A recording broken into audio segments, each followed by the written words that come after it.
Je m'appelle Olivier Pierre Federici, 51 ans, fondateur du Soclos Combat et je suis basé actuellement en Argentine. Alors le Soclos Combat a été créé à la fin des années 90 et à base du CAC. Le CAC, c'est le vieux système de l'armée française qui signifie corps à corps, qui est aujourd'hui politiquement incorrect, et du SILAT malaisien. J'ai vécu un an en Malaisie où j'ai pu pratiquer ce système assez efficace, on dira, de self-défense ou de close combat asiatique, du sud-est asiatique.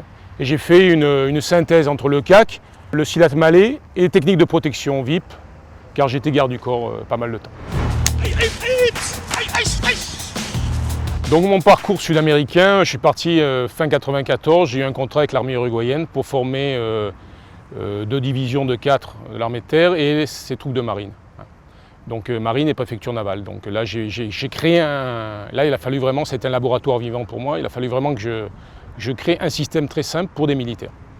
Donc c'est là est né vraiment le Soclos Combat qu'aujourd'hui je diffuse dans le monde.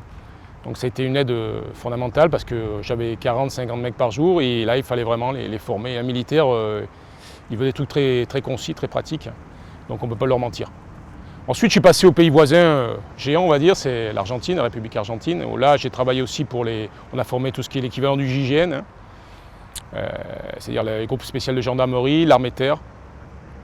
Et après le clientèle VIP, j'ai beaucoup de clientèle VIP, les gens qui ont de l'argent et qui veulent apprendre à se défendre parce que c'est des cibles là-bas. Il faut savoir que c'est des pays assez dangereux, surtout aujourd'hui, Argentine, Brésil, Paraguay, même l'Uruguay, c'est assez dangereux.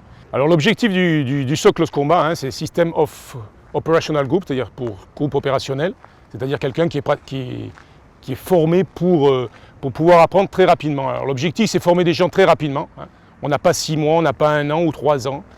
Il n'y a pas de ceinture comme d'autres systèmes éventuellement.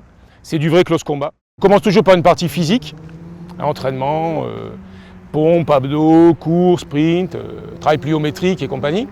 Et après c'est la partie mentale, donc on essaie toujours de s'efforcer. Par exemple, un gars qui commence à faire 10 pompes, 15 pompes, bon, dans 3-4 mois il faudra qu'il en fasse 40.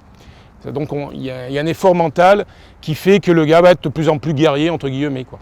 Et après, bien sûr, la partie technique. Alors, il y a une partie technique qui est courte, parce qu'il y a du vrai close combat, donc on travaille sur 15 techniques, 15-16 techniques, et après, beaucoup de travail sous stress. Donc, on travaille sur 2 distances, distance longue et distance courte, c'est-à-dire corps à corps, le clinch, en anglais. Après, tout ce qui peut arriver dans la rue, des saisies de face, d'un bras, le coup par le côté, l'étranglement de dos, si on tombe au sol, ce qu'il faut éviter, mais bon, ça peut arriver. Donc c'est pas du combat au sol, c'est pas du judo, de la lutte au sol, c'est du close combat, donc vite se relever. Et après toutes les armes, aujourd'hui les armes, nous on a été un peu quand même assez précurseurs là-dessus. Ici en France, ou en Europe, c'était bâton, voire couteau. Nous on travaille beaucoup sur armes à feu. Bon, il faut savoir qu'on a des entraînements sur arme blanche, bien sûr, c'est une des armes principales avec le bâton et l'arme à feu, enfin l'arme courte, surtout arme de poing. Donc au couteau, on apprend déjà, il ne faut pas oublier que ce n'est pas du Kali, ce n'est pas du SILAT, donc ça doit être très basique et surtout très, très abordable pour n'importe qui. On n'a pas à faire des experts, la plupart de mes élèves, bon j'ai des hauts gradés en arts martiaux, mais enfin c'est des gens qui veulent prendre très vite, donc il ne faut pas rentrer, il ne faut pas intellectualiser, comme je dis, l'affaire. Donc on apprend c'est-à-dire la coupe, les 3 fonctions principales d'un couteau, c'est la coupe, pointer et frapper aussi, il ne faut pas oublier, avec le manche. Et après les défenses, bien sûr, il y a beaucoup de défenses sur couteau, mais en suivant toujours notre concept.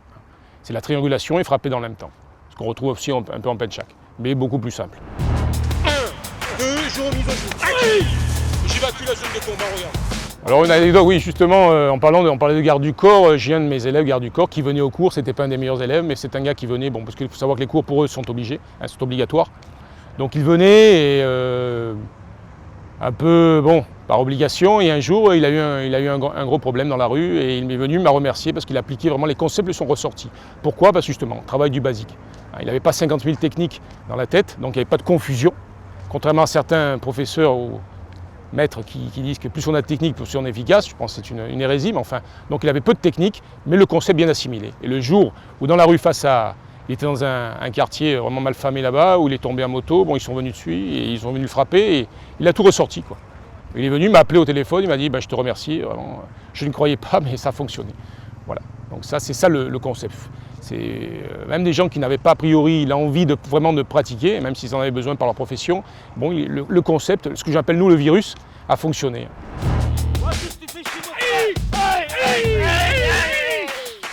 Alors si j'étais novice, qu'est-ce que je ferais? Bon déjà, c'est difficile puisqu'ils n'ont pas de background, hein, ce qu'on appelle de passif. Donc je dirais d'abord trouver un bon professeur, mais enfin, n'ayant pas d'expérience, c'est assez difficile. Et s'il veut vraiment faire du close combat, s'il voit close combat, ceinturon et un parcours de 3 ans, c'est plus du close combat. Il faut quand même un maximum, il faut qu'il ait une formation au moins de base. C'est-à-dire main nue et contre-arme. Voilà, ça c'est ça. C'est le leitmotiv, la courte durée. Aujourd'hui, moi il y a 20 ans qu'on l'avait compris, chez nous, les gens n'ont plus de temps. Donc il faut que ça aille très vite, mais que ça soit toujours ce qu'on appelle sain, c'est-à-dire un bon enseignement. Peu de technique, mais pratiquer. Ce qui était un des concepts des fondateurs du close combat, du père du close combat, entre guillemets, c'est le Major Fairbairn.